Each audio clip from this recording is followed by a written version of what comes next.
어떤 사람이 임금에게 호출을 받았습니다. 임금의 사자가 느닷없이 찾아와서 이 사람에게 임금님께 지금 가자는 거예요. 무슨 일이 있는지 알 수가 없어요. 좋은 일일 수도 있고 안 좋은 일일 수도 있는데 임금이 부르니까 갈 수밖에 없죠. 요즘 시대가 아니기 때문에. 요즘에는 대통령이 부르면 가야 될까요? 안 가야 될까요? 불러본 적이 없어서 잘 모르겠지만 내가 안 간다고 뻗땡기면 뭐 어찌 하겠습니까? 그러나 옛날의 백성들은 임금의 소유와 가깝죠. 그래서 어린 백성들을 다스리는 임금의 뜻에 따라서 백성들은 그 어명을 따를 수밖에 없습니다. 그런데 임금의 명령을 따르자니 너무나 겁이 나요. 혼자 가기에는.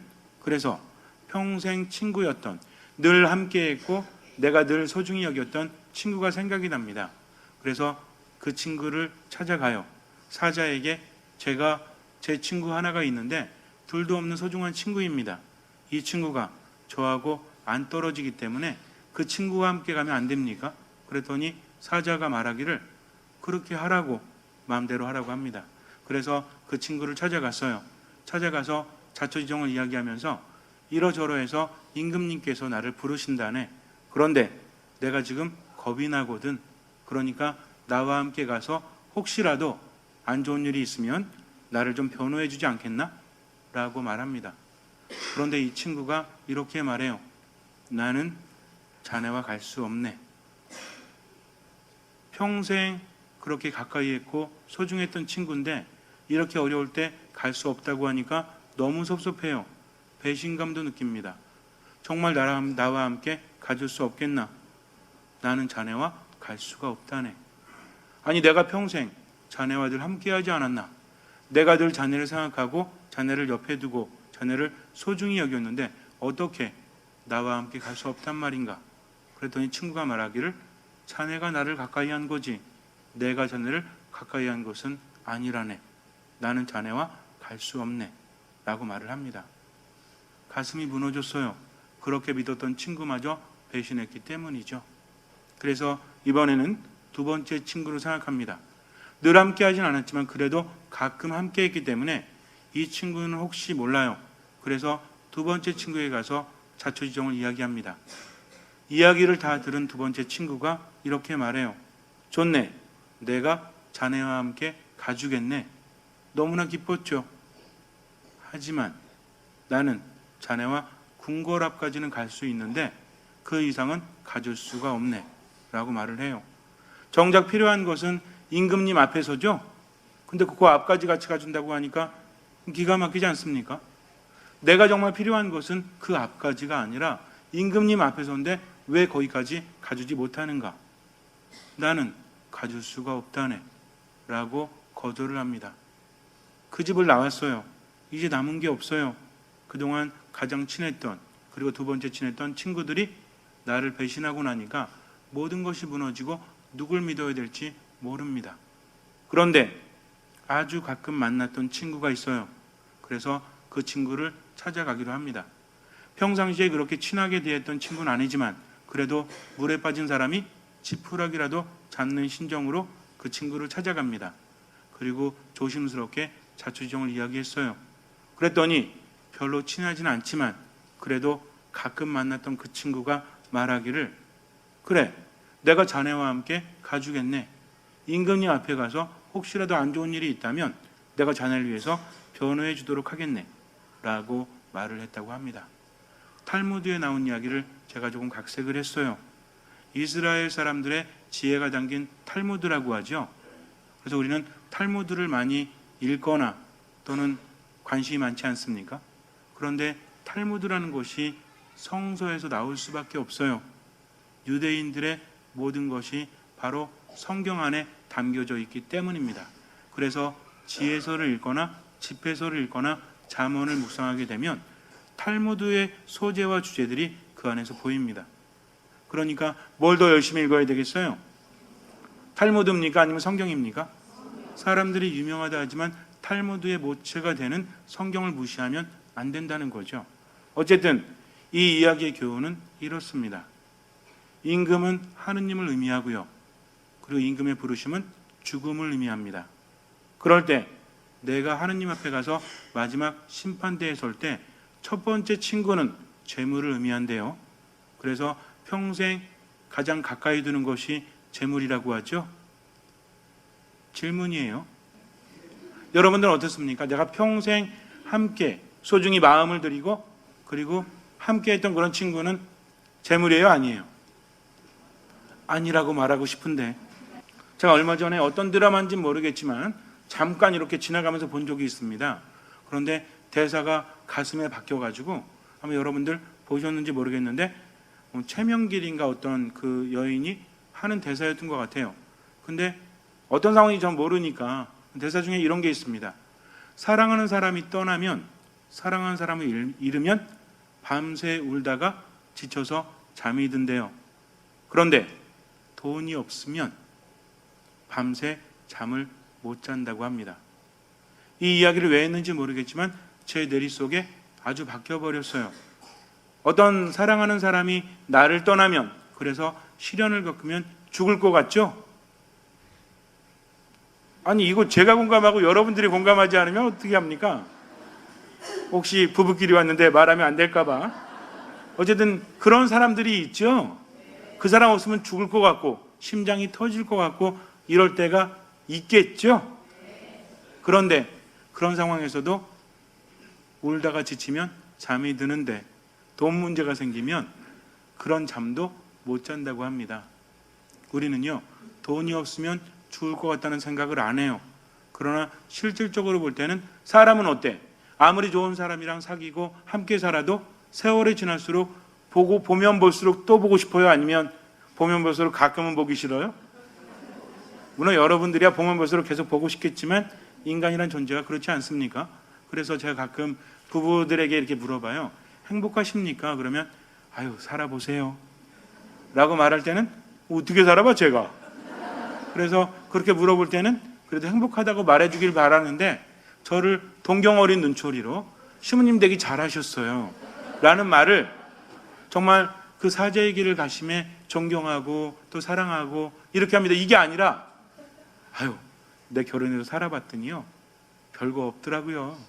시부님이 잘하셨어요 라고 말하는 것은 저를 말하는 것이 아니라 본인을 말하는 거죠. 근데 이렇게 생각해요. 어차피 결혼했으면 행복해야 되지 않습니까? 왜 불행해요? 상대방에게 바라기만 하기 때문이죠. 내가 나를 벗어버리지 않기 때문입니다. 어떤 분은 그래요. 느낌이지 않습니까? 느낌을 어떻게 마음대로 합니까? 느낌도요 마음대로 돼요. 고집을 버리면 그때부터 새로운 것들이 보인다는 거죠. 근데 내가 보고자 하는 것만, 여태까지 보았던 것만 계속 보니까 상대방이 싫어지는 거죠. 상대방이 지겨워지는 거죠. 그래서 내 마음을 먼저 고치지 않으면 세상은 절대 다르게 보이지 않습니다. 어떤 사람이 변화됩니까? 세상을 다르게 보는 사람이 변화돼요. 중요합니다. 무엇을 보느냐에 따라서 인생은 달라지기 때문이죠. 어쨌든 이렇게 사랑하는 사람, 없으면 죽을 것 같은 사람도 살다 보니 어때요? 시들해지죠. 제가 가끔 이야기하는 거 있잖아요. 헤어지면 그리웁고 만나보면 시들하고, 이런 기가 막힌 명곡이 뽕짝에 있지 않습니까? 가끔 들어보면 정말 기가 막힌 그런 말들인 것 같아요. 어쨌든 그런데 보면 볼수록 아무리 봐도 질리지 않는 게 있죠. 그게 뭐예요? 돈, 다이아몬드, 불어나는 통장이지 않습니까? 여러분들 통장에 돈이 불어날 때마다 짜증나세요? 아, 나 이거 지겨워 죽겠는데 자꾸 불어나는지 몰라. 어느 날 사장님이 봉급 올려준다니까 어때요? 저 그만 좀 올려주세요. 좀 지겨워 죽겠는데 자꾸 돈 주십니까? 그래요? 그러면 어쩌면 우리는 인정할 수 없지만 정말 사랑하는 사람보다 돈이 더 우리 옆에 있는 것은 아니겠습니까? 그러나 마지막 순간에 이 돈이 우리에게 해줄 수 있는 것은 아무것도 없어요. 몇 억짜리 장례를 치르거나 또는 몇만 원짜리 장례를 치른다고 할지라도 죽은 사람은 느끼지 못합니다. 외국 속담에 그런 말이 있대요. 수의에는 돈주머니가 없다. 그러니까 어떤 분이 저는 수의에다가 돈주머니 만들 건데요. 만드세요. 가져갈 수 있으면 한번 가져가 보십시오. 그런데 우리는 인생을 길게 살지도 못하면서 재물에 집착해서 뭔가를 잃어버리고 있는 것은 아닌가. 물론 재물이 나쁘다는 거 아닙니다. 돈도 벌어야 돼요. 근데 중요한 것은 모으는 것만, 자기를 살찌우는 것만 한다면 그 다음에는 결코 행복하지 않다는 거죠. 두 번째 친구는 친척이나 가까운 사람을 의미한다고 합니다. 돈보다 늘 가까이 하진 않지만 그래도 살아가면서 소중한 친구들이나 친척들이 있죠. 근데 이 사람들이 내가 죽으면 어떻게 와서 슬퍼하고 울어주긴 하죠. 근데 무덤에 같이 들어가요? 무슨 순장합니까? 그런 일은 있지 않아요. 그런데 세 번째 친구는 선행이라고 합니다. 우리가 하느님 앞에 섰을 때 이 선행이라는 것이 우리를 변호해 준다는 거죠. 그런데 탈무드의 이야기보다 오늘 복음을 보니까 더 자세하지 않습니까? 마지막 날이 되면 우리는 마지막 날에 대한 궁금증을 갖고 있지만 그날과 그 시간은 언제 올지 사람의 아들도 모르고 아무도 알 수 없어요. 누구만 아십니까? 아버지만 아신다는 거죠. 이 이야기는 종말에 대해서 두려워하지 말라는 겁니다. 언제 오든 무슨 상관이 있습니까? 여러분들은 종말이 언제 왔으면 좋겠어요? 제가 예전에 그런 질문했더니 어떤 분이 저 죽을 때요 그래요. 자기 죽을 때 다 죽으란 얘기죠. 이분은 죽어도 어디 가겠습니까? 위로 아래로? 잘 모르겠어요. 어쨌든 위로 빨리 가지는 않을 것 같아요. 자기 죽을 때 다 죽기 바라는 건 좀 심보가 좀 고약하지 않습니까? 그랬더니 그래요. 신부님 그게 아니고요. 다 천국 갔으면 좋겠다고요. 이렇게 말을 하길래 그나마 안심은 했어요. 어쨌든 우리가 언제 죽을지는 잘 모르지만 얼마 남았는지는 대략 알죠? 모르세요? 천년 만년 살 것 같으세요? 그렇지 않아요. 우리 몸에, 마음에 신호가 오지 않습니까? 그런데 중요한 것은 내가 마지막 눈 감을 때 내 인생을 돌아볼 때 어땠으면 좋겠는가?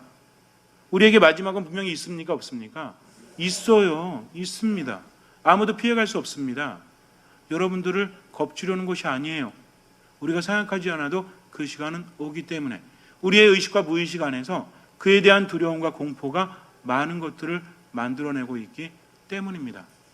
목적지를 알지 못하면 길을 제대로 찾을 수가 없어요.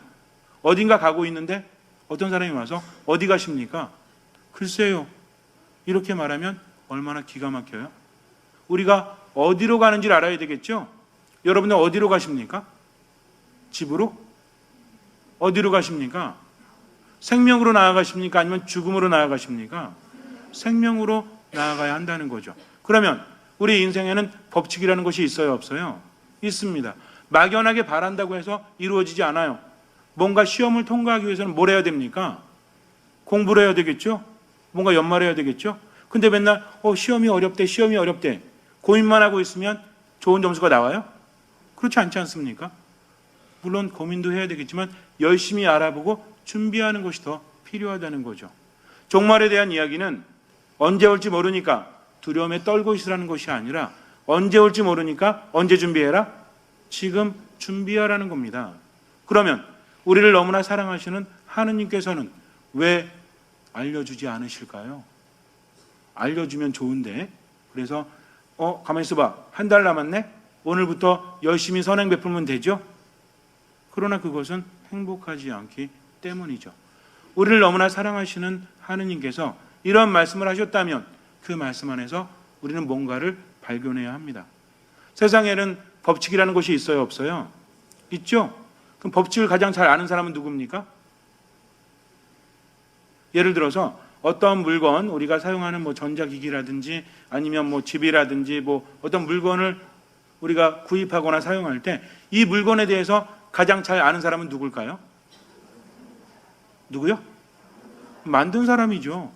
만든 사람만큼 더 잘 아는 사람이 어디 있겠습니까? 그렇다면 세상을 만드신 분은 누구시죠? 하느님이십니다. 세상의 법칙은 누가 만드셨어요? 하느님께서 만드셨다는 거죠. 그러니까 우리가 행복할 수 있는 길도 누가 아세요? 하느님께서 아십니다. 내가 아는 것과 하느님께서 아시는 것은 같을까요? 다를까요? 다를 수밖에 없죠. 우린 세상을 살아가면서 어떤 법칙대로 분명히 살아갑니다. 내 나름대로 삶의 길을 형성해 놓았으니까. 그러니까 앞으로 이렇게 살면 어떻게 될 것이라는 것이 이미 과거부터 정해진다는 거죠. 우리가 어떤 사람 보면 그러죠. 야, 저 사람이 그랬어? 해가 서쪽에서 뜨겠네 라고 이야기하는 것은 그 사람의 삶에 대해서 내가 어느 정도는 알고 있죠. 그렇지 않습니까? 어떤 말하면 화를 낼지, 어떤 말하면 삐질지 알아요, 몰라요? 어떤 사람이? 배우자가, 또는 가족이, 가까운 사람이. 그렇다면 나에게는 그러한 패턴이 있습니까, 없습니까? 있습니다. 이거 알지 못하면요, 내 삶에서 결코 변화되지 않아요. 이거를 제대로 알아야만 하나님의 뜻과 내 뜻이 무엇인지를 안다는 것은 이 모든 것을 포함하기 때문입니다. 내 판단에 그동안 살아왔던 내 경험상 그게 아니다 싶어도 하느님께서 시키시면 해야 될까요? 안 해야 될까요? 해야 됩니다. 이것이 바로 신앙이기 때문이죠. 그러면 그것이 힘들고 괴로워도 하느님의 길을 따라가다 보니까 어디가 나와요? 생명이 나옵니다. 근데 하느님의 길을 가지 않고 내 뜻대로 이게 좋겠구나 하면서 판단하다 보면 어디로 가요? 죽음으로 간다는 거죠. 이것을 잘 알아야 돼요. 그래서 하느님 나라의 신비는 똑똑한치 않은 사람들에게는 가려워집니다. 철부지 어린아이들 같은 사람들에게 그 신비가 오히려 알려진다는 거죠. 야, 그게 말이 돼? 라고 생각할 때도 아버지의 뜻이라면 할 수 있어야 돼요. 우리는 살아가면서 마음속에 불안감이 생길 수밖에 없죠. 왜? 부족한 존재이기 때문에. 근데 이런 불안감이 생기니까 우리는 어떻게 해요? 이걸 해소하기 위해서 가지려고 합니까? 아니면 놓으려고 합니까? 가지려고 하죠. 불안하니까. 이 불안함을 없애고자 다른 것들을 자꾸만 추구해보지만 그런 것들이 얻어짐과 동시에 공허함은 더 커지지 않습니까? 그렇지 않아요? 여태까지 인생을 봤더니 그렇지 않습니까? 어떤 사람이 건강하게 살려고 맛있는 것도 굉장히 많이 먹고 몸에 좋은 건 다 먹었대요. 그래서 뱀도 먹고 산삼도 먹고 또 뭐 있어요? 가시오가피도 먹고 뭐 아무튼 좋은 건, 그리고 맨날 개고기도 좀 드시고 이렇게 많이 드셨대요. 그래가지고 40대까지 엄청나게 먹고 갑자기 쓰러졌습니다. 그리고 50년 동안 누워 계셨대요. 그러니까 평상시에 먹은 그 좋은 것들이 어느 때 힘을 발휘했어? 쓰러지기 전에 힘을 발휘해야 되는데 언제 힘 발휘했어요? 누워가지고 죽지 못하도록 생명을 이어간다고 합니다. 물론 우스갯소리예요. 그러나 우리네 인생이 그렇지 않습니까? 분명히 나를 위해서 이렇게 했는데 하나님의 뜻은 다른 데 있다는 거죠. 때로는 억울합니다. 그럼에도 불구하고 그분의 뜻대로 살다 보니까. 베푼다는 것은 어려워요, 쉬워요? 쉬울 수도 있고 어려울 수도 있어요. 근데 중요한 것은 내 마음속에 공허함이 커져 있는 사람은 절대로 베풀지 못합니다. 많이 가지고 있어도요, 더 가지려고 그래요. 왠지도 모르게 자꾸만 더 움켜쥐려고 합니다. 분명히 말씀드렸죠. 수의에는 뭐가 없다? 주머니가 없다. 그러면은 내가 가진 거 있는 것 같고 얼마 동안 누리려고? 얼마? 10년? 20년? 30년? 내 나이가 40대니까 가만히 있어봐. 우리나라 사람들의 평균 수명이 한 100살은 되니까 앞으로 60년은 누리겠다? 그런 게 어디 있습니까? 내일 죽을지 모레 죽을지 알지도 못하는데 그렇게 움켜잡고만 살아가니까 문제는 뭡니까? 하느님의 법칙이라는 것은 고여 있으면 썩게 되어 있어요. 세상을 통해서 하느님의 법칙을 알 수 있죠. 물이 웅덩이에 고여 있으면 어떻게 돼요? 썩습니다. 썩으면 뭐가 생기죠? 물론 벌레도 생기지만 막 썩으면은 곰팡이. 무엇인가 썩으면 뭐 가스도 생기고 어쨌든 좋아요, 안 좋아요? 썩은 물 먹으면 몸에 좋아요? 몸에 좋을 리가 없지 않습니까? 큰일 날 수도 있죠. 뭐가 들어있는지 모르잖아요. 그러니까 내 안에 있는 것들이 고여서 썩게 되면 누구에게 피해를 주죠? 나에게 피해를 줍니다. 그러니까 견디지 못하는 겁니다. 이 썩음이 강해질수록 불안감이 더해지죠. 그러니까 어때요? 자꾸만 짜증나고 자꾸만 미워지고 뭔가 못마땅하고 내 안에 또 다른 내가 있어가지고 어찌하지 못하고 이런 것들이 징후라는 겁니다. 그러면서 뭐가 사라져요? 베푸는 마음, 사랑이 사라지게 된다는 거죠. 이것들이 사라지다 보니까 우리는 여러 가지 핑계를 대죠. 아니 나도 사랑하고 싶지. 그런데 그 인간이 얼마나 큰 상처를 줬는데. 세상 봐봐. 열심히 산다고 해서 보상이 있어? 어차피 인생이라는 것은 내가 나를 위해야 되는 거야 하면서 움켜잡지 않습니까? 그러나 결과가 어쨌든 한번 생각해 보세요. 벼랑 위에서 스스로 떨어지든 누가 밀어서 떨어지든 떨어지면 어떻게 되죠? 누가 밀었어요? 아, 나 이거 아닌데? 그러면은 벼랑이 그래? 미안해. 다시 올려줘요? 떨어지면 죽는다는 겁니다.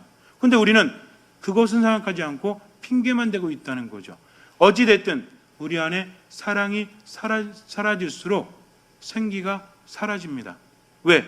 사랑이 없으면 누구도 안 계시니까 하느님도 거기 계시지 않기 때문이죠. 삶의 기준은 다른 것이 되면 안 돼요. 하느님이 계시느냐 하느님이 계시지 않느냐에 따라서 뭐가 결정됩니까? 사느냐 또는 죽느냐가 결정된다는 거죠. 우리 눈을 가리우지 않습니까? 그렇게 하면서 피해의식을 잔뜩 쌓아가죠. 그리고 집에서도 하느님과 함께하는 시간보다 어떤 시간이 더 많아? 텔레비전 보고, 평상시에도 걸으면서도 스마트폰 보고 자꾸 정신을 빼앗기죠. 그럼 결과가 뭡니까? 여러분들 텔레비전 많이 보고 스마트폰 갖고 인터넷 많이 하고 채팅 맨날 하고 이러다 보니까 마음이 풍성해져요? 아니면 마음이 점점 공허해져요? 불안하고 막 이러지 않습니까? 맨날 대화하는데 왜 불안하죠? 그 대화가 아니기 때문에 그래요. 우리 마음속에 여유가 없으니까 하느님께서 자리할 자리가 없으니까 점점 더 공허해진다는 겁니다. 그러니 삶이 재밌어요? 재미없어요? 당연히 재미없죠. 그냥 죽지 못해 사는 것까지는 아니더라도 살아갈수록 뭔가 마음속의 기쁨이 사라집니다. 그러면서도 어찌하지 못해가지고 완전히 뭉크의 절규처럼 가끔 그럴 때 없으세요? 새벽에 막 미치겠는데 내가 어디로 가야 될지 모르겠는데 그런데도 이렇게 살고 있는 나를 보면서 참 답답하지 않습니까? 이러다가 죽는다고 생각해 보세요. 마지막 날 돼가지고 딱 누워서 아무것도 하지 못하는데 그동안의 내 삶이 가지려고만 추구했다면 얼마나 불쌍합니까? 가치가 없는 것을. 그러니까 자꾸 그런데 마음 빼앗기면 돼요, 안 돼요? 그래서 텔레비전 자주 보지 마세요. 제가 이런 얘기한다고 또 안 볼 건 아니지만 그 영향이 상당히 큽니다. 스마트폰 내려놓을 땐 내려놓으세요. 그리고 기도하고 말씀 안에 머물러야 됩니다. 그렇지 않으면요, 우리 안에 있는 힘이 점점 사라지기 때문에 더 어떻게 망가질지 아무도 예상할 수 없어요. 그러면 어떻게 하면 이 공허함에서 우울함에서 벗어날 수 있을까요? 여기 갇혀 있어봤자 아무것도 변하지 않거든요. 그러니까 죽음을 잘 생각하면 돼요. 마지막 죽음이 올 때 얼마나 두렵겠는가, 그런 생각하지 마세요. 두려워하든 두려워하지 않든 그날은 반드시 오기 때문이죠. 그러니까 어떻게 준비하느냐가 중요합니다. 마지막 날이 되면 어떻게 하신다? 양과 염소를 가르듯이 갈라놓고 무엇으로 심판합니까? 너희는 내가 굶주렸을 때 먹을 것을 주었고 내가 목말랐을 때 마실 것을 주었다. 헐벗었을 때 입을 것을 주었고 감옥에 갇혔을 때나 병들었을 때 찾아주었다. 그러니 너희가 내게 그렇게 해줬으니까 이제 세상 창조 때부터 아버지께서 준비하신 그 나라에 들어가라는 거죠. 누구한테 잘해줬으니까? 아버지의 아들에게, 사람의 아들 예수 그리스도께 잘해줬기 때문입니다. 그런데 가만히 보니까 언제 굶주리셨냐는 거죠. 언제 헐벗으셨냐는 거죠. 그랬더니 예수님께서 뭐라고 하십니까? 내 형제들 가운데 가장 보잘것없는 작은이 하나에게 준 것이 바로 내게 준 것이다. 그러니까 무엇입니까? 예수님은요, 보잘것없는 사람, 작은 사람, 정말 도움이 절실한 사람, 이런 사람의 모습으로 우리에게 오신다는 거죠. 그러니까 우리가 세상을 살면서 돈을 벌지 말라는 게 아니에요. 사람과 사귀지 말라는 것이 아닙니다. 그러나 목적을 향해서 우리가 길을 잃지 않도록 제대로 가야 한다는 거죠. 좋은 거 많이 먹어야 돼요? 안 먹어야 돼요? 많이 드세요. 그래야만 열심히 봉사할 수 있으니까. 삶의 가치를 내 안에 가둬놓지 마세요. 어차피 인생 폼나게 살아야 되지 않습니까? 어디 가서도 누군가에게 좀 베풀면서 가치 있는 인생을 좀 살아야 되지 않습니까? 돈이 별로 없다고, 가진 게 별로 없다고 그냥 세상 불평만 하면서 살아간다면 그 사람의 가치는 그것뿐이 안 돼요. 근데 멀쩡한 사지가 있다면 휴지도 주실 수 있는 것이 아니겠습니까? 내가 가진 재능이 있다면 기부할 수 있지 않습니까? 그렇게 하면서 절실한 사람들에게 도와주다 보니까 이제는 어때요?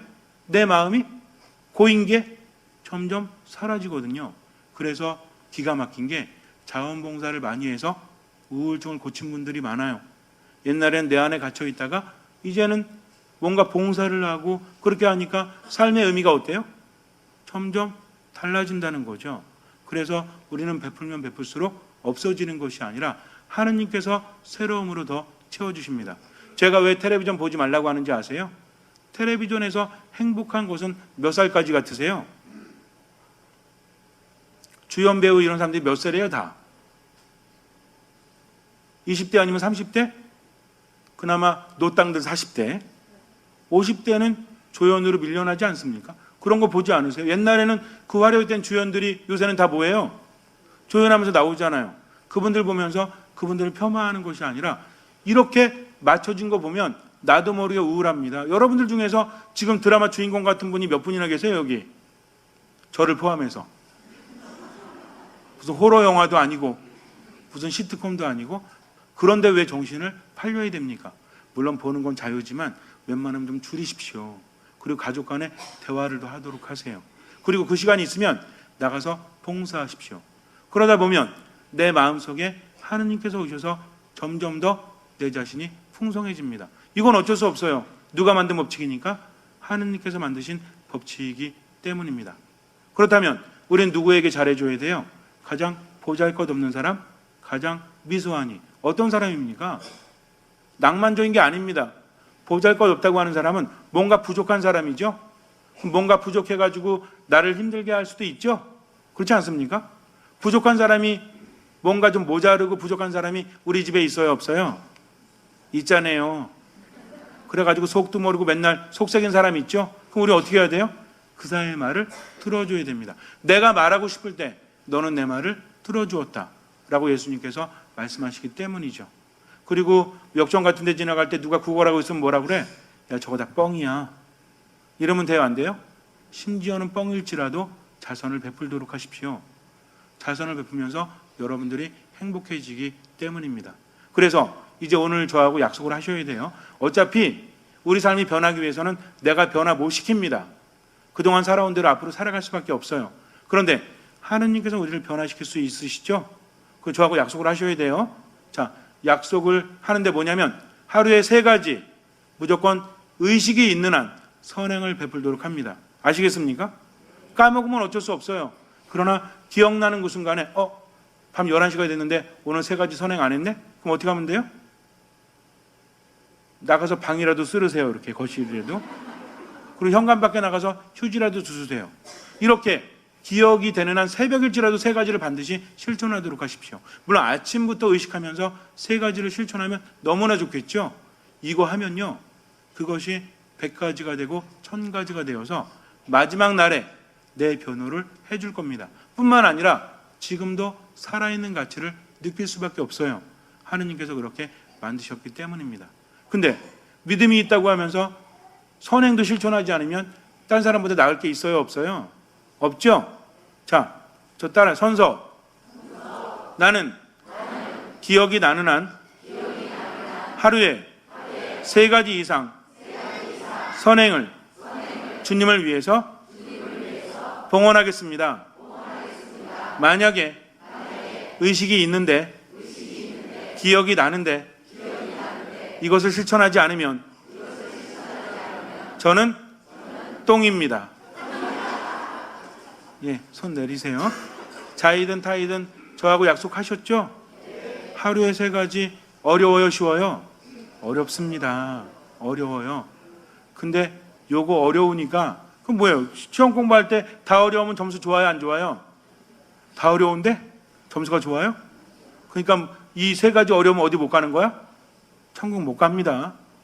어려운 건 사실이지만 못 가죠. 근데 하다 보면 어려워요 쉬워요? 즐거워집니다. 얼마나 쉬워지는지 몰라요. 그 정도 경지는 살아야 되지 않습니까? 째째하게 자기만을 챙기면서 인생 살아가면 얼마나 멋이 없어요. 그러니까 그리스도인답게 인생 폼나게. 제가 본당 신부가 뭐 싫어하는지 아시죠? 제가 뭐 싫어해요? 없어 보이는 거 되게 싫어해요. 그러니까 우리가 선행이 없어 보이면 되겠습니까? 안 되겠습니까? 안 됩니다. 아시겠죠? 모두 눈을 감으세요. 바로 지금 선행을 실천하십시오. 그러나 기도하지 않으면, 말씀을 묵상하지 않으면, 미사에 머물지 않으면 절대 불가능합니다. 그러니까 하느님께 기도하면서 내 마음을 움직여 주시기를 청하십시오. 그리고 구체적으로 하루에 3가지씩 선행의 열매를 맺도록 하십시오. 주님께서는 그 믿음을 보시고 우리 삶에 놀라운 기적을 일으켜 주실 것입니다. 아멘.